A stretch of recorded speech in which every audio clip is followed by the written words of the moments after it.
When you open a book, you see it begins with preface to it. It tells us about the scope, aims, and objectives of that book. Likewise, we have Preamble as preface to the book of Constitution. Hello everyone, I am Bharti Sharma, Assistant Professor, Department of Humanities at the Bhopal School of Social Sciences. And today we are going to discuss about the Preamble of Constitution of India, the preamble of the longest written constitution in the world. But first things first, let us take a look at the sacred book about which we are talking.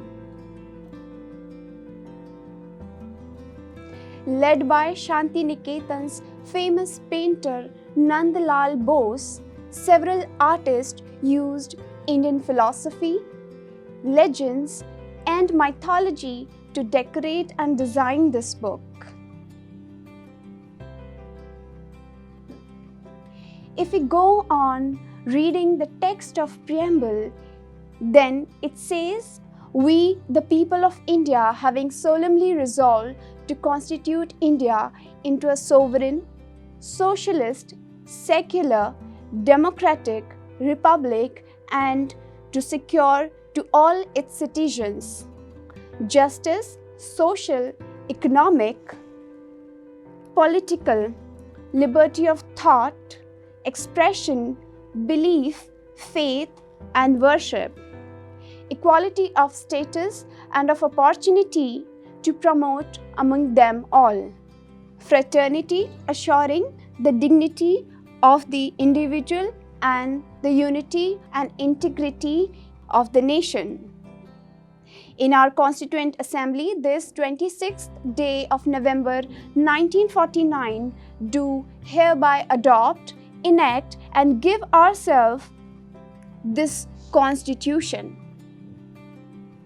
Coming back to the meaning of preamble, a preamble is an introductory and expressionary statement which explains the aims, objectives, and the underlying philosophy of Indian Constitution.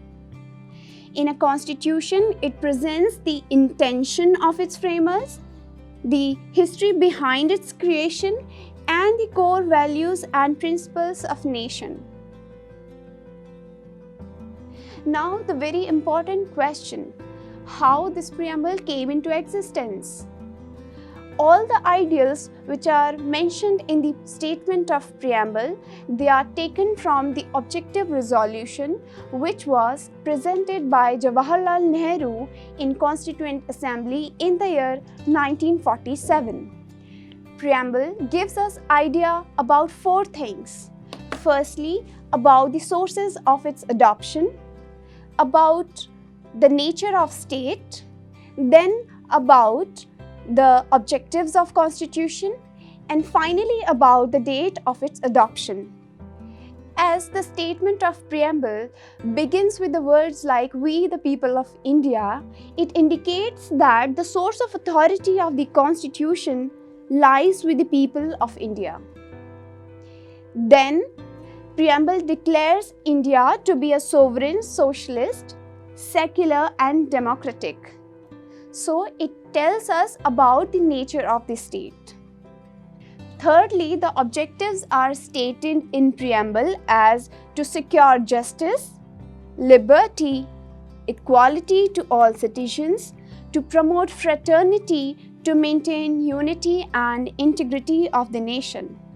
It took 2 years, 11 months, and 18 days of hard work to complete this constitution making. And finally, on the date 26 November 1949, this constitution was adopted. Discussing the keywords in the preamble, the first keyword is sovereign. Sovereign means that India has its own independent authority and it is not dominion of any other external power. Then the next keyword is socialist. Socialist means that India will achieve all its socialist ends with democratic, evolutionary and non-violent means. Coming to the next keyword, which is secular. Secular means that there is no official religion of the state. Every religion will be given equal respect, protection and support by the state. Coming to the next keyword, democratic. The term implies that Constitution of India has an established form of constitution which gets its authority from the will of the people expressed in an election, which means that ultimate sovereignty lies in the hands of people of the country. The next keyword is republic. The term indicates that the head of the state will be an elected one, not selected or hereditary one. The two heads which we have in India, President and Prime Minister, both are elected. Now the most discussed aspect of preamble, which is the status of preamble. Supreme Court held in the Barubari case that preamble is key to open the minds of maker, but it cannot be considered as part of the constitution. But later in Keshwananda Bharti case, it said that yes, preamble is part of the constitution, but is not the supreme power or source of any restriction or prohibition, and it will aid in the interpretation of provisions and articles of the Constitution. Finally, in the case of Union Government versus LIC of India, Supreme Court held that preamble is integral part of the Constitution, but it is not directly enforceable in court of justice. We can conclude that although not enforceable in court, preamble states the objectives of Constitution and acts as an aid during the interpretation of articles when the language is found ambiguous.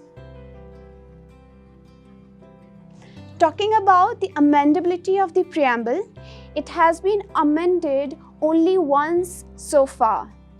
42nd Amendment Act 1976 added 3 terms, socialist, secular and integrity, into the preamble.